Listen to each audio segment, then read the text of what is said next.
Eu cumprimento a igreja na paz do Senhor, amém? Irmãos, a mensagem de hoje, eu quero falar de uma mulher. Mulher essa que viveu no período de Juízes. Mulher essa que por um período, ela foi privada pelo próprio Senhor da alegria de ser mãe. Nós vamos falar um pouquinho sobre Ana. O nome Ana, igreja, significa graça e compaixão. E quem foi Ana? A palavra de Deus diz que Ana, ela era esposa de um homem chamado Eucana. E este homem, ele tinha duas mulheres. Ana, que o Senhor havia cerrado a madre, e Penina, que a Bíblia diz que tinha filhos e filhas. Então o ambiente na casa deste homem, ele era um ambiente conturbado. Dentro desse lar era o quê? Guerra. A própria palavra de Deus cita as duas esposas como rivais. Olha o que diz 1 Samuel capítulo 1, versículo 6. E a sua rival excessivamente a provocava para irritar, porque o Senhor lhe tinha cerrado a madre. Então, irmãos, não havia paz dentro daquela casa. E Ana vivia angustiada, Ana vivia humilhada. Só que a Bíblia diz que Eucana, mesmo o Senhor tendo cerrado a tua madre, porque antigamente, irmãos, a mulher que não podia gerar era uma vergonha. E Ana, ela não podia gerar. Só que mesmo ela não podendo gerar, o seu marido a amava mais do que Penina, que lhe dava filhos. Olha o que diz 1 Samuel capítulo 1, do verso 8. Então Eucana, seu marido, lhe disse: Ana, por que choras? Por que não comes? E por que está mal o teu coração?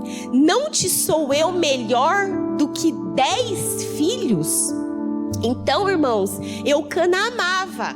Só que esse amor que ele tinha por ela não era suficiente, não bastava. Ela tinha um desejo, ela tinha um sonho no coração dela. Ela queria ser mãe. E a palavra de Deus vai dizer que eles iam todos os anos sacrificar ao Senhor. Olha o que diz 1 Samuel capítulo 1, do verso 3 ao 5. Subia, pois, este homem da sua cidade de ano em ano a adorar e a sacrificar ao Senhor dos exércitos em Siló. Estava ali os sacerdotes do Senhor, Ofni e Finéias, os 2 filhos de Eli. E sucedeu que no dia em que Eucana sacrificava, dava a ele porções a Penina, sua mulher, e todos os seus filhos e todas suas filhas. Porém, a Ana dava parte excelente, porque amava, embora o Senhor lhe tivesse cerrado a madre. No versículo 7, irmãos, diz assim, ó: e assim fazia ele de ano em ano. Sempre que Ana subia à casa do Senhor, a outra irritava, porque chorava e não comia.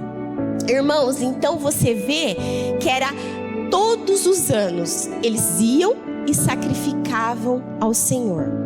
Só que todos os anos Ana ia junto. Ana ia e sacrificava, porém nada acontecia. Ela continuava amargurada, ela continuava angustiada, ela continuava sem resposta.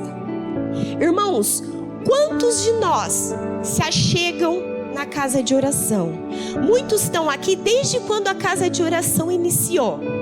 Tem orado, tem buscado, tem clamado e nada tem acontecido. Como Ana. Só que houve um até que na vida de Ana. E um até que... Ele canta, acaba sobre cantas. Muitos têm chorado, subdecaem a vida com maná e cantas para se achegarem na minha presença. Mas aprendei-vos com Penina, sempre que se propõe no coração de virem orar, de virem adorar, de virem me buscar de todo o coração, vos preparar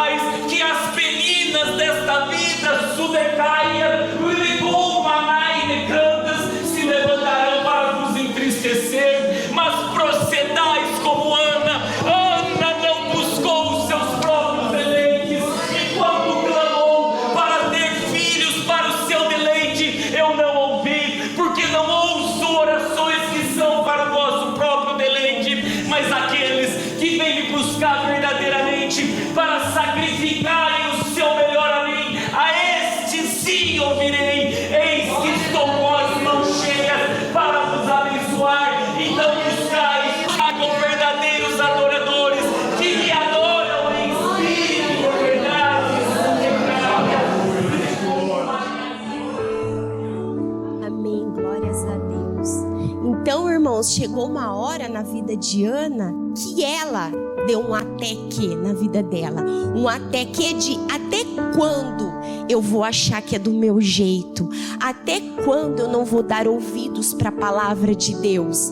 E neste momento, Ana orou diferente e Ana fez um voto ao Senhor. Olha o que diz 1 Samuel capítulo 1, do 9 ao 11. Então Ana se levantou, depois que comeram e beberam em Siló, e Eli, sacerdote, estava sentado numa cadeira, junto a um pilar do templo do Senhor. Ela, pois, com amargura da alma, orou ao Senhor e chorou abundantemente, e fez um voto dizendo: Senhor dos exércitos, se benignamente atentares para a aflição da tua serva, e de mim te lembrares, e da tua serva não te esqueceres, mas a tuas servas dere um filho, homem, ao Senhor o darei todos os dias da sua vida, e sobre a sua cabeça não passará navalha. Então, irmãos, a primeira coisa que me chamou a atenção, que eu observei neste texto, é que Ana se levantou. Então, se ela se levantou, é porque ela não estava de pé diante de Deus. Ela podia estar de qualquer jeito, mas ela não estava de pé. E olha o que diz Ezequiel 2, do 1 ao 2. E disse-lhe: filho do homem, põe-te de pé e falarei contigo. Então entrou em mim um espírito quando ele falava comigo, e me pôs em pé, e eu ouvi o que falava. Então, irmãos, queremos que o Senhor venha falar conosco. Vamos nos pôr o quê? Vamos nos levantar. Vamos parar de ficar prostrado diante do nosso problema. Nós temos sim que se prostrar diante daquele que pode resolver o nosso problema. Salmos 35 diz assim, porque a sua ira dura só um momento, no seu favor está a vida. O choro pode durar uma noite, mas a alegria vem pela manhã. Então ela chorou com a amargura da alma. E o texto diz que ela falou: Senhor, atenta para quê? Para as aflições da tua serva. E a palavra de Deus diz que muitas são as aflições dos justos, muitas, mas o Senhor livra de todas. Irmãos, Salmos 56:8 diz assim, tu contas as minhas vagueações, põe as minhas lágrimas no teu odre, não estão elas no teu livro? Ei, irmãos, enquanto você está lá no teu quarto, buscando ao Senhor e chorando aos pés dele, pode ter certeza que ele está recolhendo as tuas lágrimas, colocando no odre e escrevendo no teu livro. Um exemplo na Bíblia que fez o que era reto diante do Senhor, mas eu acredito que num determinado momento ele se esqueceu. Foi quem? Foi o rei Ezequias. O profeta foi lá que o Senhor mandou ir falar: fala para ele colocar a casa dele em ordem, porque ele vai morrer. O que ele fez?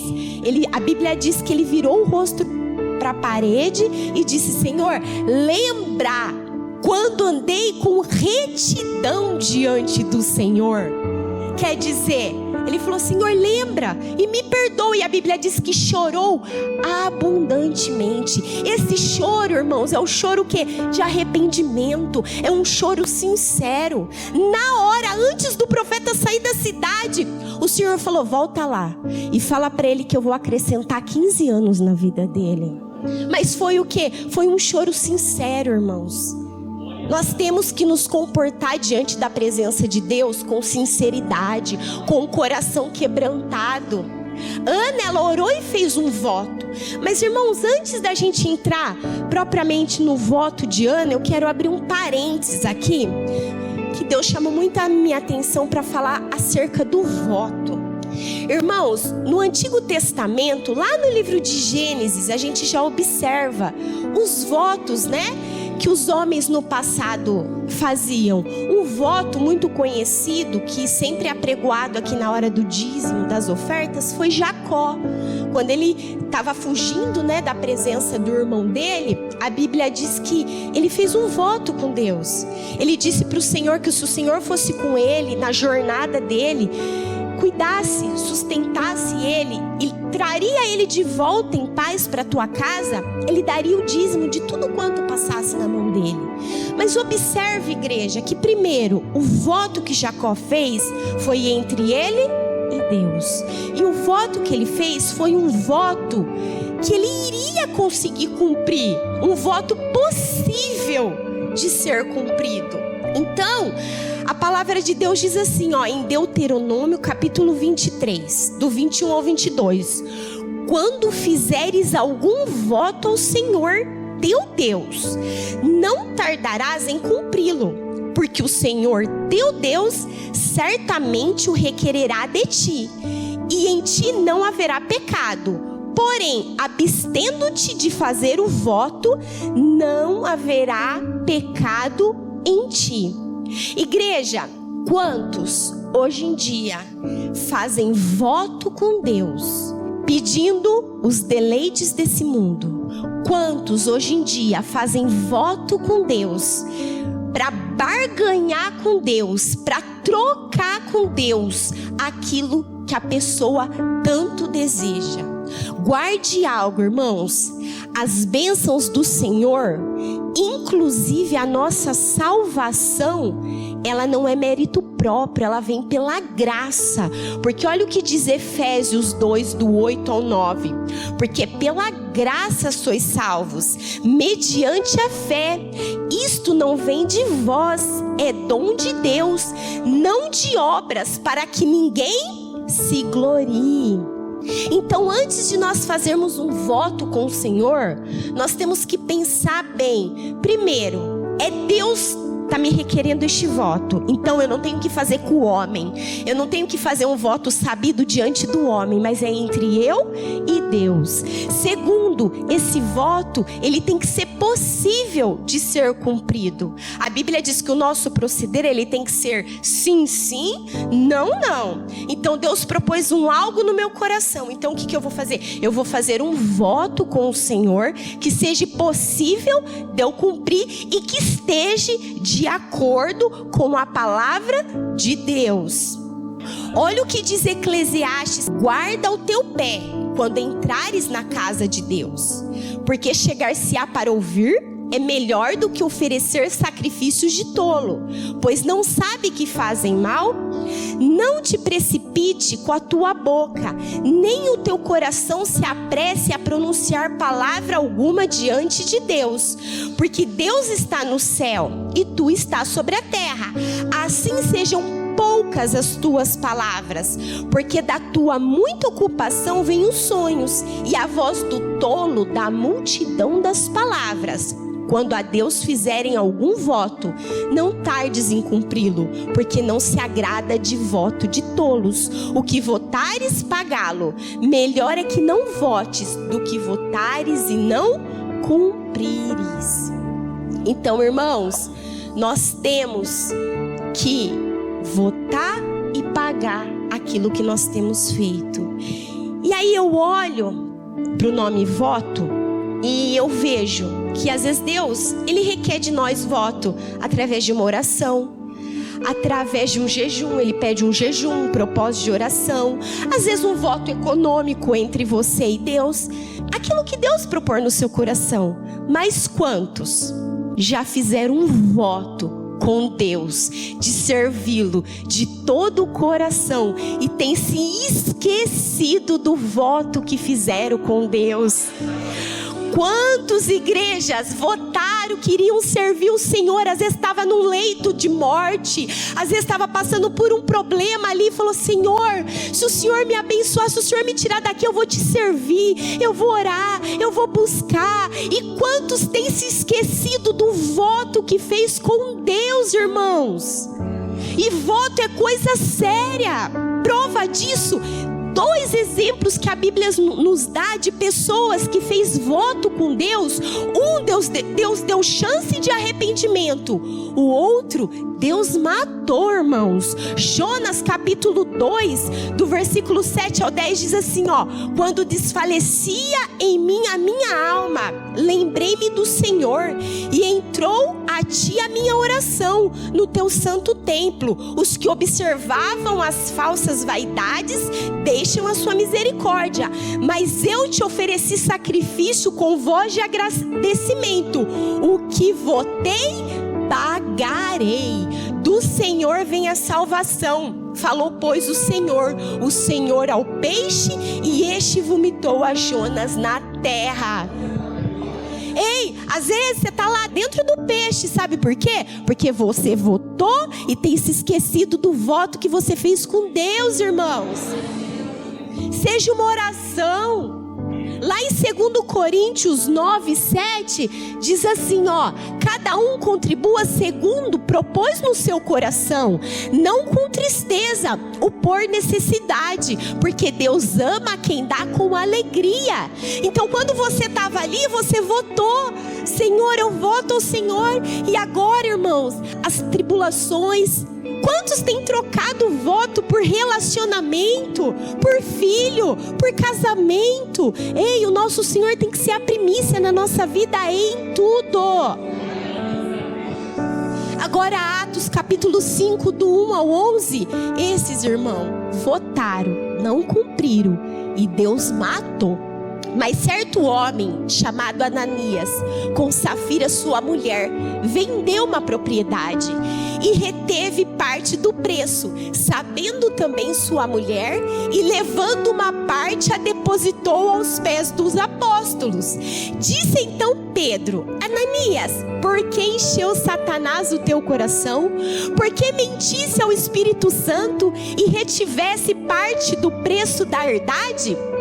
Guardando-a não ficava para ti, e vendido não estava em teu poder? Porque formaste este desígnio em teu coração, não mentisse aos homens, mas a Deus.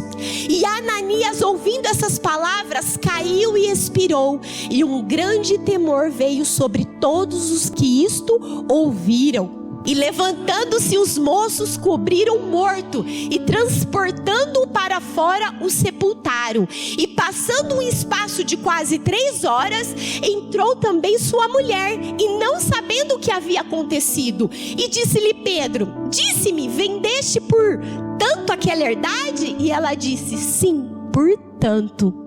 Então Pedro disse: porque é que entre vós vos concertaste para tentar o Espírito do Senhor? Eis aí a porta aos pés do que sepultaram o teu marido, e também te levarão a ti. E logo caiu aos teus pés e expirou. E entrando os moços, acharam morta, e a sepultaram junto ao seu marido. E houve grande temor em toda a igreja e em todos os que ouviram estas coisas. Irmãos, o texto ele é muito claro, ele é autoexplicativo. O apóstolo Pedro disse: mas por que você prometeu? Se era tua, ficasse com você. Quantos, às vezes, no momento de desespero, de angústia, promete algo para o Senhor? Quando está lá no balançar do barco, aí quando vem as águas tranquilas, nós nos esquecemos daquilo que nós temos votado ao Senhor. Irmãos, nós temos que vigiar o que sai da nossa boca. Já aprendemos aqui que a palavra ela dá vida, como ela dá morte. Amém, irmãos?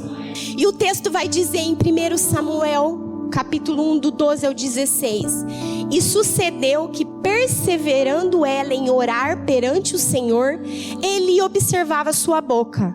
Portanto, Ana no seu coração falava, só se movia os lábios, porém não se ouvia sua voz, pelo que Eli a teve por embriagada. E disse Eli: até quando estará tu embriagada? Aparta de ti o teu vinho. Porém Ana respondeu: não, Senhor meu, não sou mulher atribulada de espírito. Nem vinho, nem bebida forte tenho bebido, porém tenho derramado a minha alma perante o Senhor. Não tenhas, pois, a tua serva por filha de Belial, porque da multidão dos meus cuidados e do meu desgosto tenho falado até agora. Então ali, irmãos, ela estava o quê? Se derramando, falando sim das suas angústias, do seu desespero, da sua aflição aos pés do Senhor. E o profeta teve como embriagada, mas quando ela falou que ela estava falando da angústia da sua alma, o profeta se retrata e lança uma palavra profética na vida dela. 1 Samuel 1, do 17 ao 18. Então respondeu Eli: vai em paz, o Deus de Israel te conceda a petição que fizeste. E disse ela: acha a tua serva graça aos teus olhos? Assim a mulher foi o seu caminho, comeu, e o seu semblante já não era triste. Então, irmãos, mediante a palavra do profeta lançada sobre a vida dela, ela confiou e ela se levantou e foi. E a palavra de Deus vai dizer em 1 Samuel 1, do 19 ao 20: e levantaram-se de madrugada e adoraram perante o Senhor, e voltaram e chegaram à sua casa em Ramá. E Eucana conheceu Ana, sua mulher, e o Senhor se lembrou dela. Olha o que diz Isaías 49:15, irmãos. Porventura, pode uma mulher se esquecer-se tanto do seu filho que cria, que não se compadeça dele, do filho do seu ventre? Mas ainda que esta se esquecesse dele, contudo, eu não me esquecerei de ti. A Bíblia diz que o Senhor se lembrou de Ana. E o texto vai continuar dizendo: e sucedeu que, passando algum tempo, Ana concebeu e deu à luz a um filho, o qual chamou Samuel, porque dizia ela: o tenho pedido ao Senhor. Irmãos, então Ana concebeu, teve um filho, e a Bíblia diz que depois que ele desmamou, ela cumpriu o voto que ela havia feito com o Senhor, levando ele para ficar com o profeta e se tornar um sacerdote. Igreja, nós somos as Anas de hoje. Então nós temos que... O que nós podemos aprender com essa mulher? O que ela fez para ela alcançar aquilo que ela tanto desejava? Provérbios 24:10 diz assim, ó: se te mostras fraco no dia da angústia, é que a tua força é pequena. Então todas as vezes que Ana se mostrava fraca no dia da sua adversidade, todas as vezes que ela se mostrava abatida, angustiada, Penina, o que fazia? A irritava mais. E lá em Salmos 42:11 diz assim, ó: por que está abatida, ó minha alma? Por que te perturbas dentro de mim? Espere em Deus, pois ainda o louvarei, o qual é a salvação da minha face e o meu Deus. Então, irmãos, todas as vezes que ela se mostrava fraca, pronto, ela se debilitava. E o salmista diz: porque está abatido a tua alma. Nós temos que fazer o que o apóstolo Paulo nos ensinou: quando eu penso que estou fraco, é aí que eu estou forte. Então, irmãos, nós temos que em todo tempo estar vigilante e orando para o quê? Para que a nossa fraqueza, ela não venha o quê? Nos desanimar. Ana, ela era insultada, ela era humilhada, ela vivia com o espírito o quê? Atribulado, ela vivia cheia de ansiedade. E olha o que diz 1 Pedro do 5 ao 7. Lança sobre ele toda a vossa ansiedade, porque ele tem cuidado de vós. Irmãos, eu acredito que todas as vezes que Ana subia e descia sem resposta, ela orava uma oração de desespero, de ansiedade. E quando a gente está ansioso, desesperado por alguma coisa, já ouviu aquele ditado? Até aquilo que é bênção se torna maldição. Mas por quê? Porque o nosso desespero, a nossa ansiedade, ela atrapalha o trabalhar de Deus. Irmãos, guarde algo: nada foge dos planos de Deus, nada. Aquilo que Ele escreveu para as nossas vidas, lógico que Deus, Ele não interfere no nosso livre-arbítrio.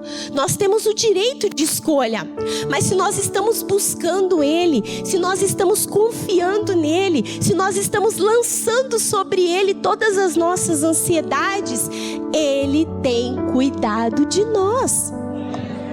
E os problemas que nós enfrentamos hoje são as peninas da nossa vida.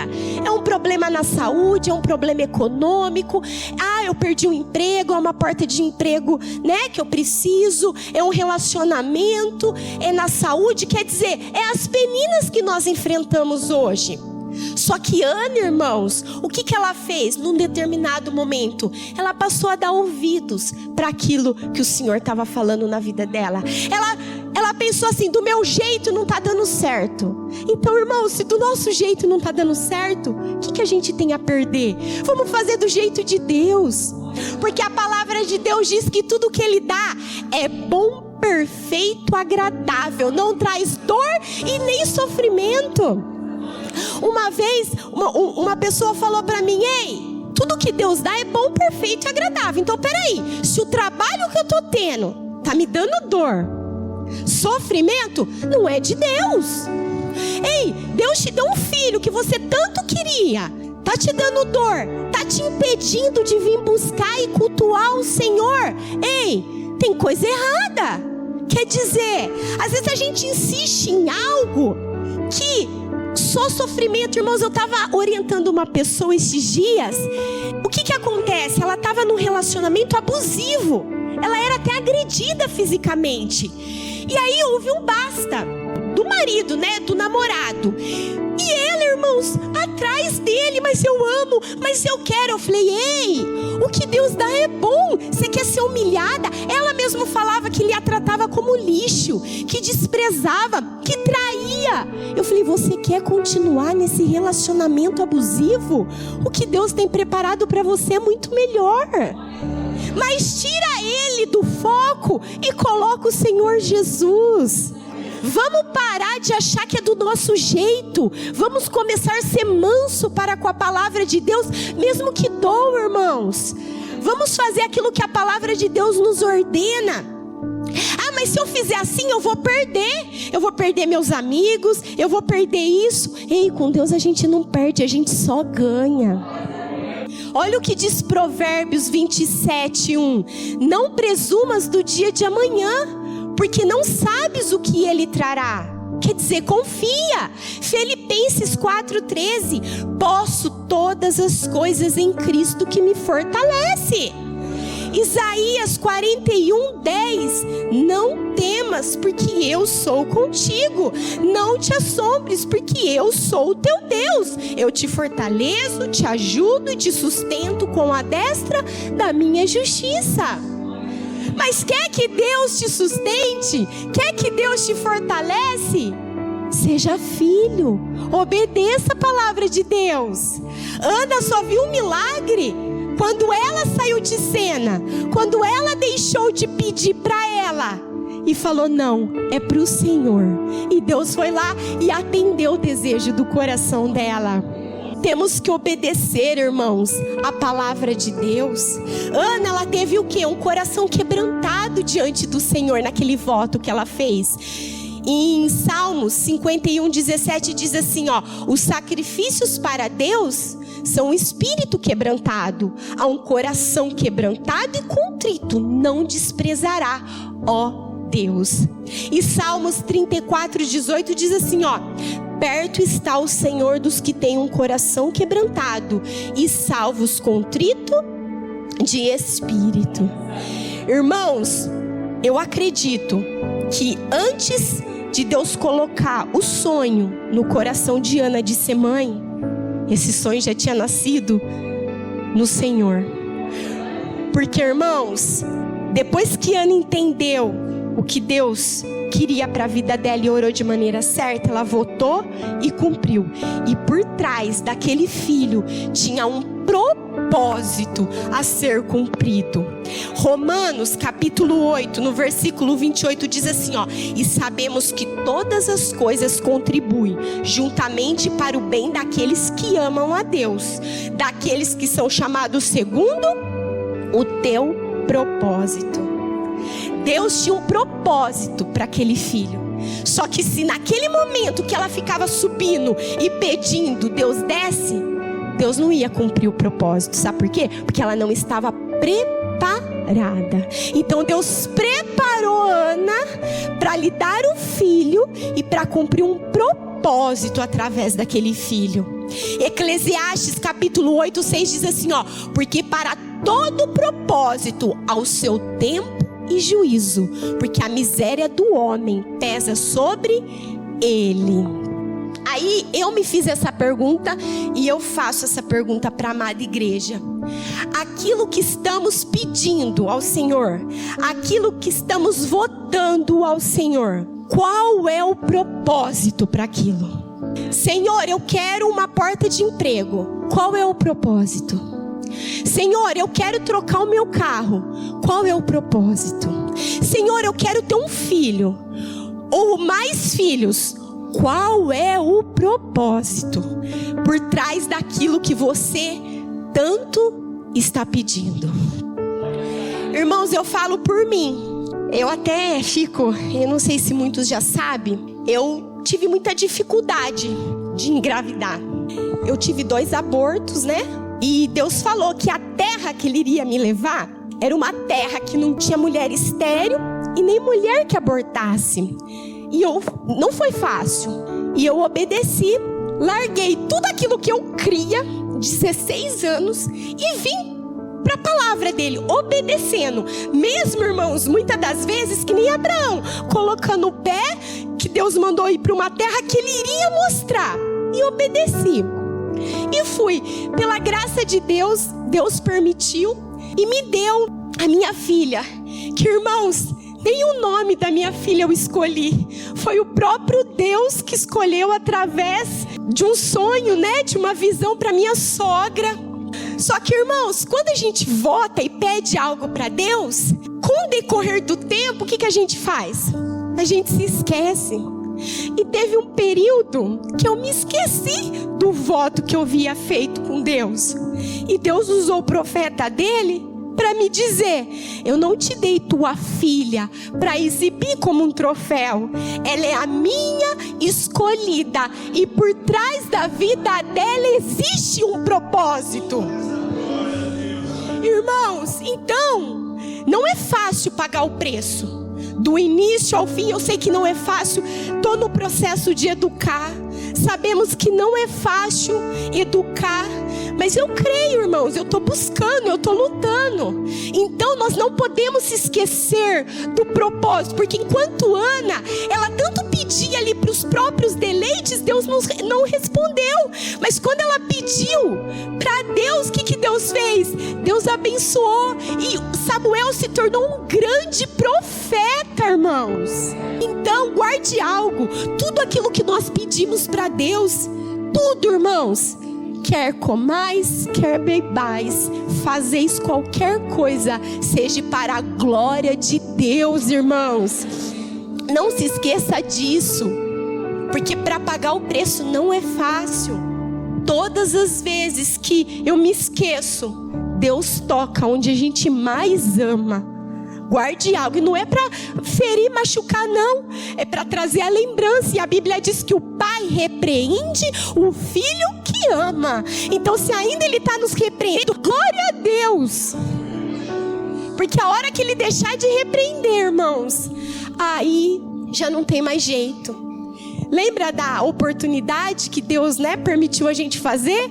Deus cuidou, Deus regou. Como ele diz, o que mais eu podia ter feito por essa vinha que eu não tenha feito? E deu o quê? Uvas bravas. Ei, Deus quer que a gente comece a produzir. Ele tem nos limpado. Então, irmãos, se Deus está trazendo aí na tua lembrança um voto, seja uma oração, um relógio de oração. Terminamos um relógio de oração, acho que faz 2 semanas. Coloquei meu nominho lá, fui fiel. Eu não estou aqui para julgar ninguém, irmãos. É entre você e Deus, mas é nas pequenas coisas. Tá lá meu horarinho, 10 horas. Eu fui lá, dobrei meus joelhos, 5 minutinhos, 3 minutinhos, 10, meia hora. Apresentei o propósito diante de Deus. Você fez um voto, está cumprindo o voto. Não se esqueça, irmãos, voto é coisa séria. A Bíblia diz que nós somos santificados através de duas. Nós somos santificados através da palavra e da oração. O texto diz que Ana, ela orava. Ela sempre orava, ela perseverava em oração. E lá em 1 Tessalonicenses 5,17 diz: orai sem cessar. Em Efésios 6,18 diz: orando em todo o tempo, com toda oração e súplica no Espírito, e vigiando nisto, com toda a perseverança e súplica por todos os santos. E Filipenses 4,6: não estejais inquietos por coisa alguma, antes as vossas petições sejam tudo conhecidas diante de Deus, pela oração e súplica, com ação de graças. Então foi assim, irmãos, que Ana orou. Foi assim que Ana se derramou. Sabe aquela oração que às vezes a gente dobra os joelhos e a gente não consegue nem orar? É só lágrima que cai, mas você está ali se derramando aos pés dele. Deus olha e fala: filho amado, eu estou recolhendo para mim, eu estou escrevendo no meu livro. E pode ter certeza, irmão, no tempo e na hora certa, Ele vai cumprir aquilo que Ele prometeu. Se for um propósito santo na vida dele.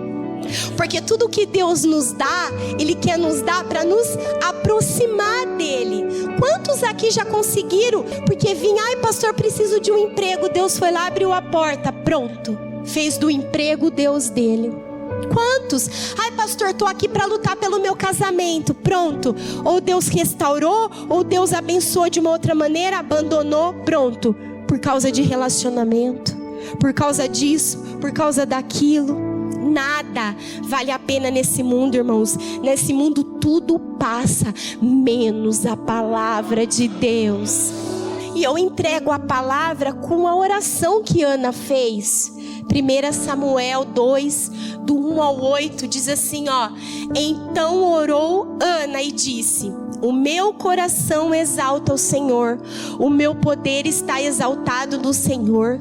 A minha boca se deleitou sobre os meus inimigos, porquanto me alegro na tua salvação. Não há santo como o Senhor, porque não há outro fora de ti, e rocha nenhuma há como nosso Deus. Não multipliqueis palavra de altivez, nem saia coisas arrogantes da vossa boca. Porque o Senhor é o Deus de conhecimento, e porque eles são as obras pesadas na balança. Tá aqui, irmãos, palavras de altivez. Tem lá em Provérbios que diz que olhos altivos, o que Deus faz com a pessoa que tem olhos altivos? Deus odeia, Deus abate. Aí diz: o arco dos fortes foi quebrado, e os que tropeçavam foram cingidos de força. Os fartos se alugaram por pão, e cessaram os famintos. Até a estéril deu à luz a 7 filhos, e a que tinha muitos filhos se enfraqueceu. O Senhor é o que tira a vida e a dá, faz descer a sepultura e faz tornar a subir dela. O Senhor empobrece e enriquece, abaixa e também exalta. Levanta o pobre do pó e desce o monturo e exalta o necessitado, para o fazer assentar entre os príncipes, para o fazer herdar o trono de glória, porque do Senhor são os alicerces da terra, e assentou sobre eles o mundo. Se Ele trouxe a lembrança, irmãos, algum voto que fizemos, que não estamos cumprindo, que deixamos de cumprir, vamos dobrar nossos joelhos, vamos nos arrepender, para que Ele possa cumprir na nossa vida, fazer a obra como Ele fez na vida de Ana, como Ele fez na vida do profeta Samuel. Amém, irmãos? Amém, irmãos? Glórias a Deus, né? Você viu que o nosso Deus usou a vida do profeta para falar que tá com a mão cheia de bênçãos. Novamente exortando, por que as bênçãos não vêm? Porque a gente tem pedido qual que é o propósito? Isso aí não sou eu que estou falando, não. Deus usou a vida do profeta. Nós estamos pedindo para os nossos próprios deleites. Irmão, Deus está batendo nessa tecla. Hoje, até na hora do dízimo, Ele nos ensinou: não pede para os seus deleites, faz por amor. Ele sabe o que cada um de nós precisa. É fácil? Não é. A gente tem que crer e confiar. Ainda que tem hora que tem lutas, batalhas, não é fácil. Quem foi mãe aqui, quem é pai, mãe sabe disso. Tem as adversidades do dia a dia. Mas a gente não pode desistir. Ei, não podemos desistir no meio do caminho. Ana não desistiu. Ela orou sem cessar. Orou, pediu com propósito. Aí Deus vem e derrama a bênção na vida dela, irmãos. Deus está falando assim na manhã de hoje: ó, minha mão está cheia. Apenas saiba pedir. Saiba qual o propósito que nós estamos pedindo. Amém, irmãos? Glórias a Deus por essa palavra, em nome do Senhor Jesus. Quantos aqui são pais? E sua rival excessivamente a provocava para irritar, porque o Senhor lhe tinha cerrado. O que Penina usava para provocar Ana? Aos filhos. E olha o que está escrito em Salmo 127, versículo de número 4. Como flechas na mão do valente, assim são os filhos da mocidade. O diabo é um valente, porque ele vem manietar. Mas Deus também, Ele é mais valente. Então nós podemos usar os nossos filhos de duas maneiras. Nós podemos usar os nossos filhos como Penina usou. E Penina usou para a sua o quê? Glória. Penina usou para atribular o trem. Penina usou seus filhos da maneira o quê? Errada. Ou nós podemos usar os nossos filhos para a glória de Deus. E quando a gente usa para a glória de Deus, a gente usa como Ana usou. Aí eu te pergunto: nós pais temos agido como Ana, ou nós temos agido como Peninas nessa vida? Um é para a glória de Deus, um é para acertar o alvo que é Cristo, um tem um propósito divino. Quando a gente pega os nossos filhos e eles entram em dissensões conosco dentro das nossas casas, a gente quer que aquele filho, muitas das vezes, vamos falar assim, tenha unidade com que a gente não tem que ter. A gente está querendo usar aquele filho como uma Penina, ou estou querendo usar como o quê? Como uma Ana? Irmãos, Deus chamou a gente para gerarmos o quê? Samuéis nessa terra de viventes. Samuel, ele era profeta. Profeta vai, irmãos, e manda a espada. Samuel, ele era juiz, irmãos. Samuel, ele era sacerdote. Então nós temos que olhar aquilo que nós estamos formando nessa terra do quê? De viventes. E como é que a gente está agindo? Porque quando nós tivermos posturas semelhantes à de Ana, você pode ter certeza absoluta disso. Deus ouve as nossas o quê? Mas pastor, meu filho ou minha filha não quer, não tem problema. Dobra o teu joelho como Ana e fala: Senhor, eu entendi o propósito. Eu não quero usar o meu filho para a minha glória. Eu não quero usar o meu filho para o meu bel prazer. Eu quero que ele seja seu. Eu quero que ele cumpra o propósito seu. Mas se o Senhor não convencer, Senhor, eu não posso convencer. Muitos querem o filho dentro da igreja para falar: não, meu filho está dentro do quê? Não adianta nada, irmãos. O nosso filho tem que estar dentro da igreja para ele exercer o sacerdócio, para ele ser profeta, para ele ser juiz nessa terra de viventes. E não para dizer que o filho está dentro do quê? Da igreja. Não adianta nada. Então, por favor, eles são flechas na mão do valente. A Bíblia diz: bem-aventurado aquele que enche as suas aljavas. De que flecha? Desse tipo de flecha. Deu para entender? Que sejamos como Anas e jamais como Peninas, que ansiemos com lágrimas, com choros, para que Deus faça dos nossos filhos uma geração semelhante a de quem? A de Samuel. A de Samuel. Deus deu 2 Samuel dentro dessa casa aqui. Eu estou esperando o dia que eles vão vir aqui exercer o teu sacerdócio. Eles vão vir aqui o dia que eles vão exercer a postura de juiz. Porque Deus ainda permitiu Samuel ficar a desmamar. Eu estou esperando desmamar. Que aí eu vou pegar aquelas duas mães que vieram aqui orar e falar: e agora? Desmamou? Desmamou, traz para casa de Deus e vem crescer aqui na graça e no conhecimento para exercer o sacerdócio, porque foi para isso que Deus chamou. Amém, irmãos?